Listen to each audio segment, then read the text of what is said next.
Bonjour ou bonsoir. Alors aujourd'hui on va commencer le cours sur la réduction des endomorphismes. Alors le premier point que nous traitons c'est les notions de polynômes caractéristiques et de valeurs propres. Alors qu'est-ce qu'on appelle valeur propre? Comme vous l'avez dans votre cours. Alors on dit qu'une certaine valeur de lambda, d'accord, lambda. Alors prenons ça par exemple dans un corps K qui est égal à R, d'accord. Alors est une valeur propre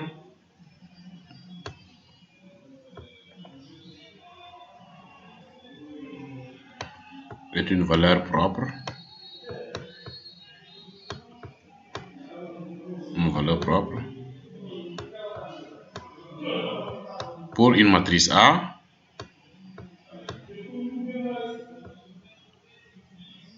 pour une matrice A pour une matrice A si il existe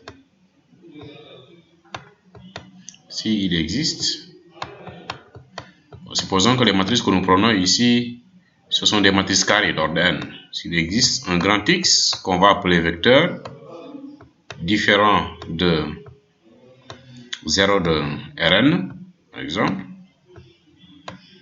alors tel que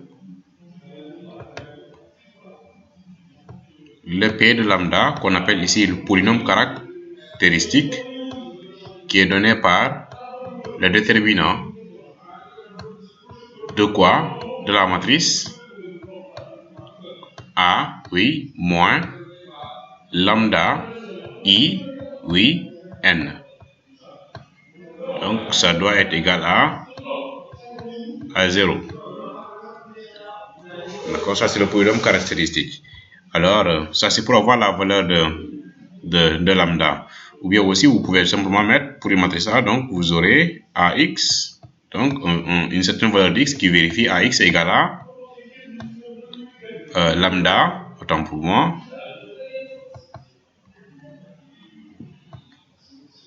lambda grand X. D'accord. Lambda est une valeur propre pour une matrice A si il existe un X appartenant à Rn tel que AX égale à lambda de X. Maintenant, alors la valeur de X que vous avez ici doit être non nulle. La valeur de X doit être non nulle. Alors ici, pour simplifier un peu, nous avons pris Rn. D'accord. Donc le X doit être différent de 0 de Rn. D'accord. Voilà. Maintenant, comment on détermine ces valeurs propres? Comment on détermine le polynôme caractéristique? C'est ce que nous allons essayer de voir dans cet exemple-là.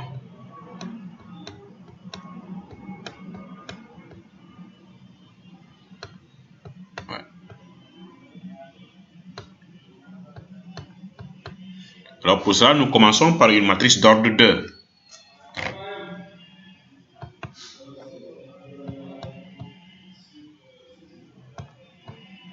Par exemple, la matrice A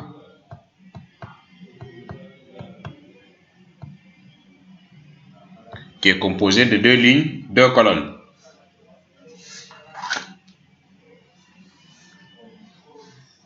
Les éléments de la matrice sont 3, 1, 2, 2.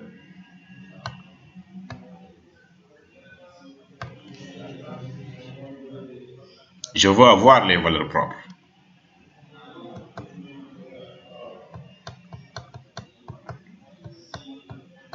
La première chose à faire,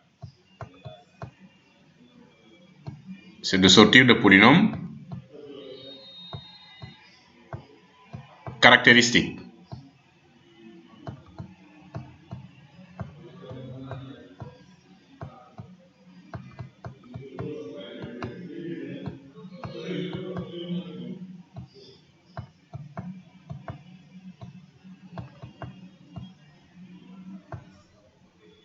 qui est sous la forme de 2 points.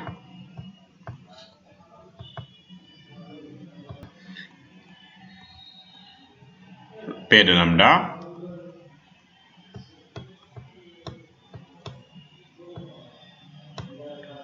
égale au déterminant de A moins lambda I 2, qui n'est rien d'autre que le déterminant de, je mets des barres pour signifier que c'est un déterminant, de 3 moins lambda. I, c'est la matrice identité d'ordre 2.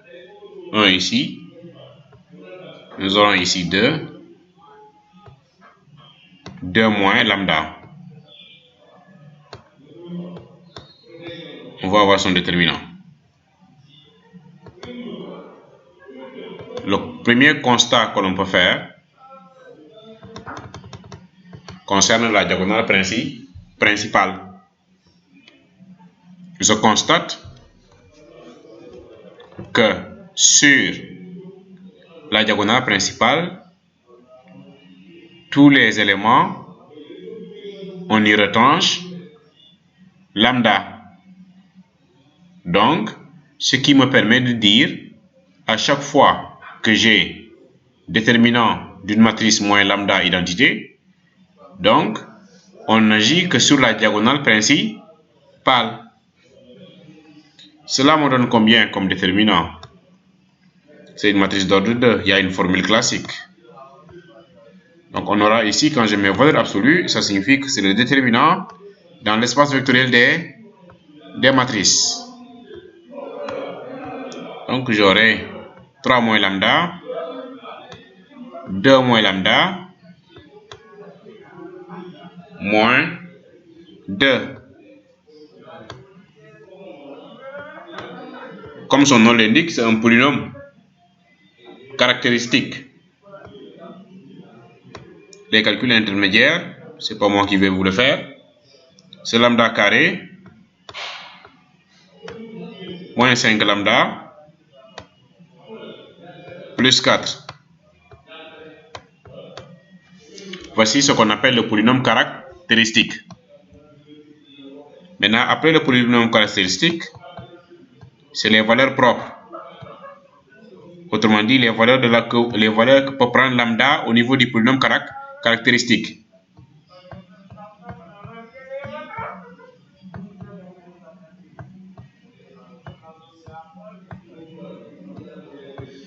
Alors, pour avoir les valeurs propres, il faut annuler le polynôme caractéristique. Ce qui nous donne alors lambda carré moins 5 lambda, qui sont d'or là, ils ne font que parler. Donc asterne égale à 0. Là aussi, nous avons un trinôme du second degré où il faut calculer son delta. D'accord? C'est 25 moins 16. Donc je pense que c'est 9. Alors, je mets directement les valeurs de lambda. C'est 1. Lambda 1, c'est 1. Et lambda 2, c'est combien? Vous verrez que c'est 4. Donc, ce qu'on appelle le spectre, l'ensemble des valeurs propres de la matrice A, va contenir les valeurs propres qui sont trouvées, c'est 1 et 4. Voici comment on fait pour déterminer les valeurs propres d'une matrice lorsque la matrice est d'ordre 2. Maintenant, sans plus tarder, nous allons aussi faire un autre exemple. Alors, sur cet exemple-là, nous traiterons des matrices d'ordre 3. Alors, qui traite des matrices d'ordre 3? C'est que il existe beaucoup de méthodes pour pouvoir trouver le déterminant. Soit on peut faire la méthode de Sarus, soit on peut faire le déterminant classique. Maintenant, quelle que soit la méthode que vous utilisez, vous avez le même résultat. Seulement, si vous prenez la méthode de Sarus, vous avez des développements à faire et vous avez un polynôme de degré 3 à trouver. Maintenant, dans le polynôme de degré 3, il faut chercher la racine évidente quand vous voulez avoir des valeurs propres. Maintenant, ensuite, les autres racines, vous pouvez les trouver en utilisant les méthodes de Horner. Donc ça, c'est pas moi qui vais vous le faire ici. Alors, sans plus tarder, nous prenons une matrice d'ordre 3.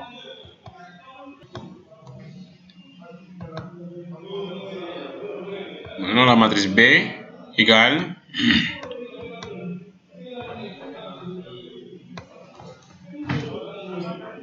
deux, que j'aime beaucoup, 0, 4, 3,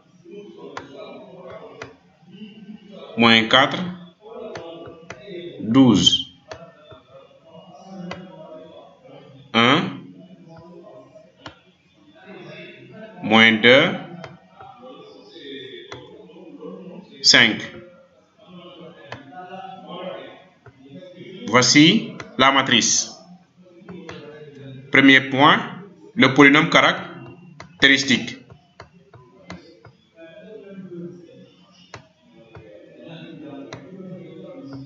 Alors, polynôme, je l'ai mal écrit, caractéristique. Avec la matrice du Sénégal, aujourd'hui les gens bavardent. C'est pas grave. Excusez-moi du bruit interne que j'entendais sur cette vidéo. Alors, le P de lambda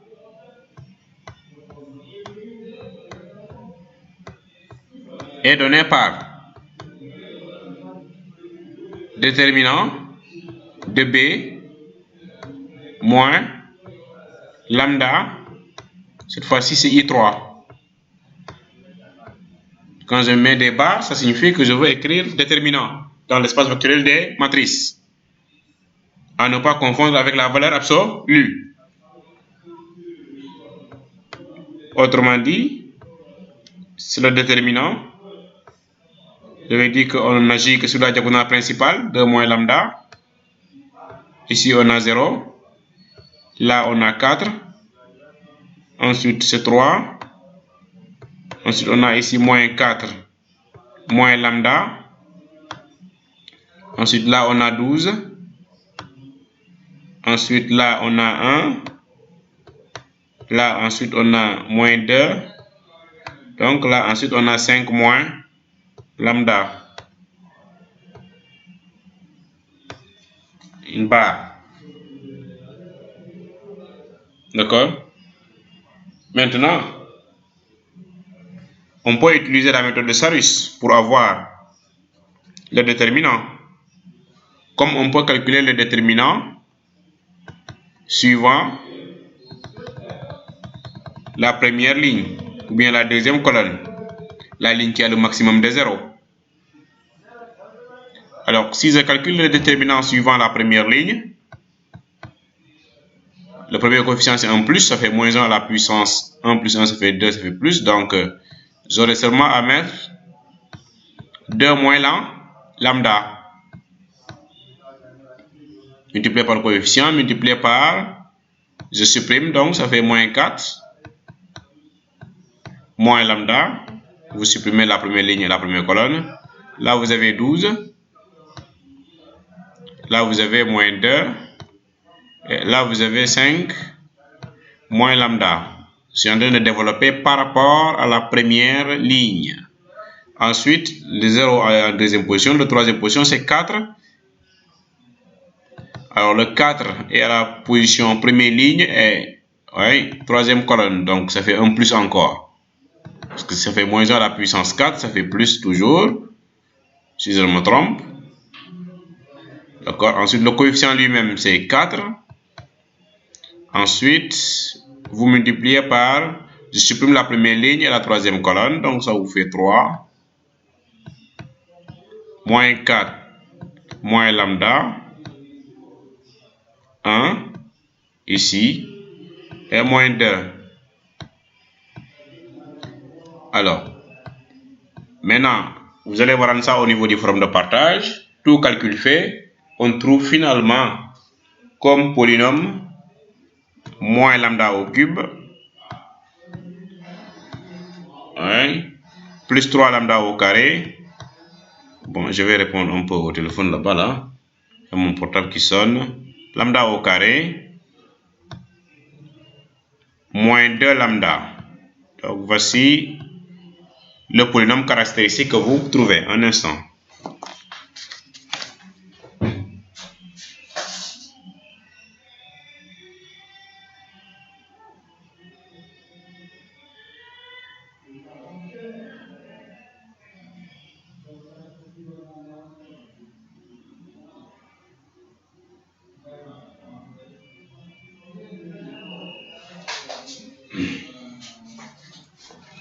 Voilà.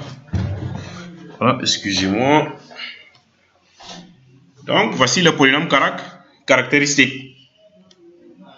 Maintenant, il va nous rester les valeurs propres.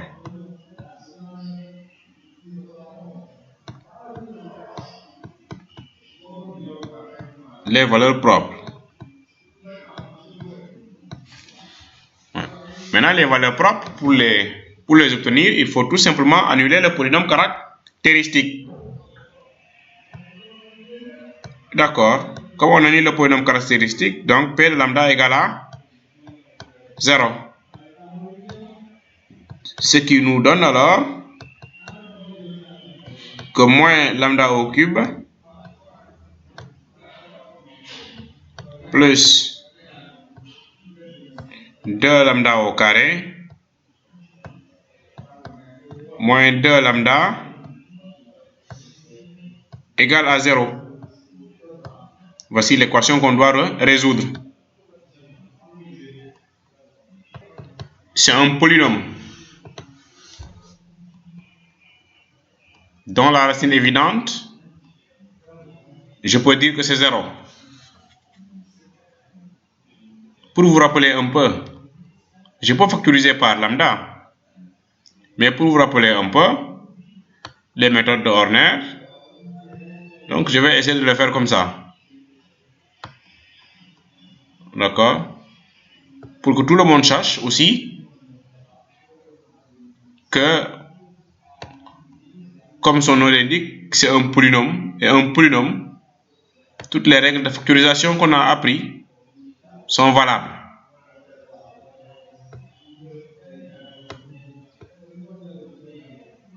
D'accord?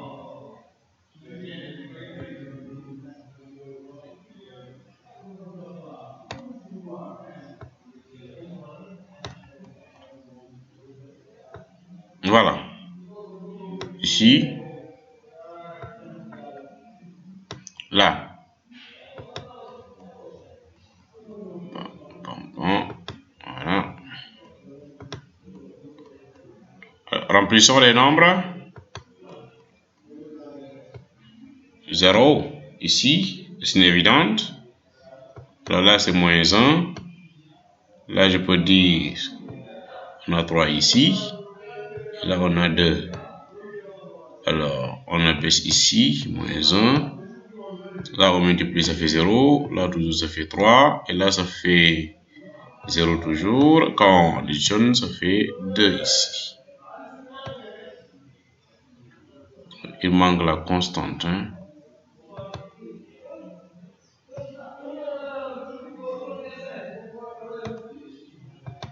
Il manque.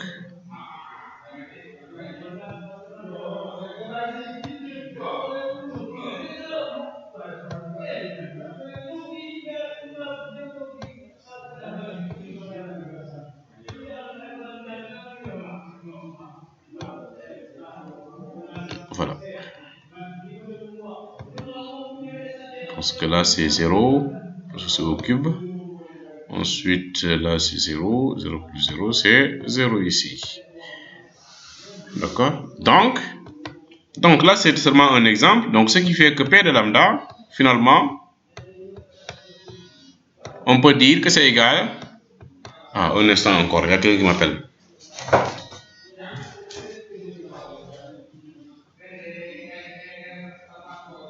Oui, allô, monsieur Bomba. Ça va? Les travaux? Ça va, merci. On est là avec. Ok, merci. Voilà, donc quand on continue, donc ça c'était pour vous montrer un peu l'exemple de Horner. Mais là-bas, on pouvait déjà factoriser par lambda. Donc ce qui va nous rester ici, moins lambda carré, d'accord, plus 3 lambda. D'accord, je vous rappelle que les méthodes de Horner, donc vous devez savoir le faire. D'accord. Donc le second maintenant est un polynôme. Ici, du second degré. Donc, un trinôme du second degré, on calcule son delta. D'accord? Et son delta, quand vous calculez, vous trouverez 1. Donc, les solutions ici, normalement, alors, P de lambda égale à 0, nous donne un spectre de A qui est égal, ici à combien? Je vous laisse calculer. Alors, lambda égale à 0, ça c'est évident. Ensuite, je vous laisse me rendre ça en exercice. Donc, normalement, vous trouverez 1. Ensuite, l'autre valeur, vous trouverez 2. Comment j'ai fait pour trouver ça? Je vous laisse ça en exercice. Donc, voici le spectre. Le spectre, c'est quelque chose, c'est l'ensemble qui contient toutes les valeurs propres. Maintenant, nous faisons MAI. Le spectre, lorsqu'elle contient l'élément neutre, bon, lorsqu'elle contient le 0, dans ce cas-là, la matrice est non inversible. Si un spectre contient 0, on dit que la matrice est non inversible. Ça, c'est une remarque que je vais écrire. Ouais. Une remarque. Donc, si le spectre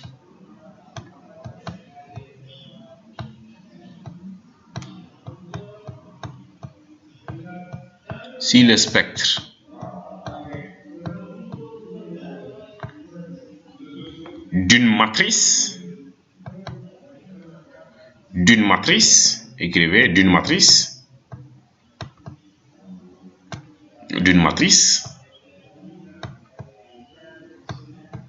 contient l'élément neutre, bon, pas l'élément neutre, contient, en quelque sorte, bon, plus ou moins, hein, contient 0 de K, quoi.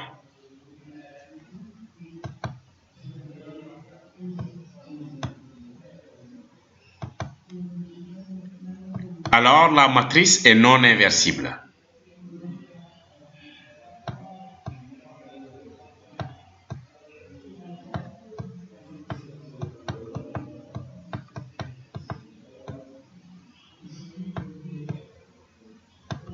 Et non inversible.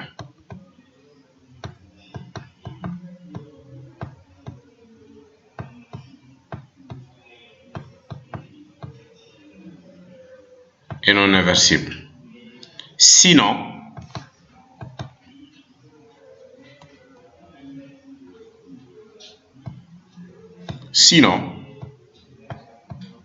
autrement dit, si le spectre ne contient pas le 0, dans ce cas-là, la matrice est dite inversible.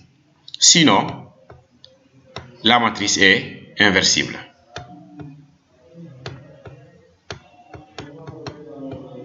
Sinon, la matrice est inversible.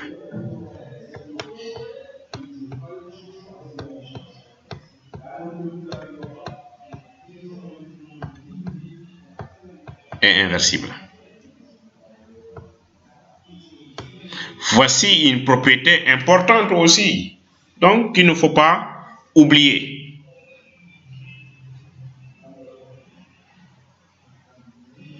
Donc, je vous donne maintenant des exercices d'application.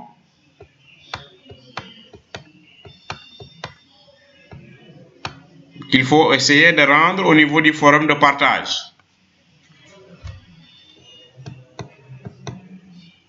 On a tout simplement besoin des valeurs propres et des polynômes caractéristiques. Qui parle de valeurs propres parle forcément de polynômes caractéristiques.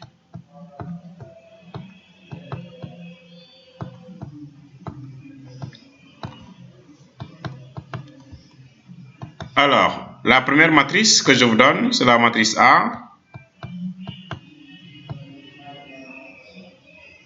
d'ordre 2 qui égale à 3, 1,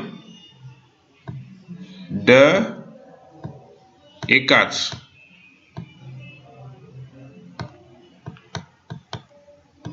La matrice B qui est égale ici à matrice d'ordre 2. Pour vous permettre de vous exercer un peu, matrice d'ordre 2, matrice d'ordre 2. Je regarde mon cahier d'exercice. Alors, matrice d'ordre 2. Voilà, prenez ici 1 ici, 0, 3. D'accord? Alors, je pense que les matrices d'ordre 2, c'est fini. Maintenant, ensuite, prenez aussi pour les matrices d'ordre 3. C'est égal. On va se débrouiller sur ce petit espace à mettre là-bas les matrices.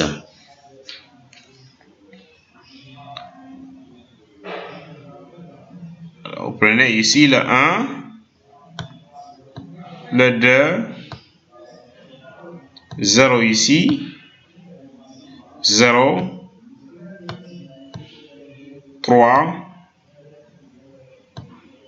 0, 2, moins 4, 2. Ensuite, matrice D, toujours le polynôme caractéristique et les valeurs propres. Alors, prenons beaucoup plus corsé un peu. Alors, difficile. Donc, un instant, je vais voir. Alors, mes matrices difficiles là, où sont-elles?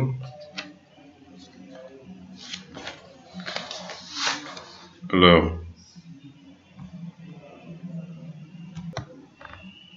pour cette matrice-là, vous prenez 3 ici, 5, moins 5, moins 5, moins 7, 5,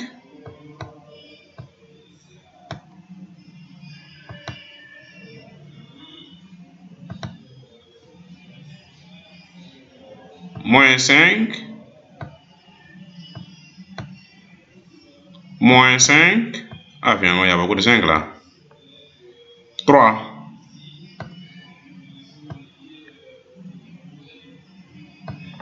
Pour ces 4 matrices-là, vous calculerez leurs valeurs propres et vous me rendrez les résultats au niveau du forum de partage. Et c'est sur ce je vais conclure ce premier cours sur les endomorphismes. D'abord, le premier point, c'est de savoir comment on détermine une valeur propre et comment on détermine un polynôme caractéristique. Je le rappelle, que le fait qu'on dise un polynôme fait que tous les acquis que vous avez eus depuis la classe de première, de seconde et de terminale, donc il faut revoir les cahiers sur la manière dont on traite les polynômes, la manière dont on les factorise et la manière dont on trouve les racines évidentes. Merci, je vous remercie. Moussa Sen. À très bientôt.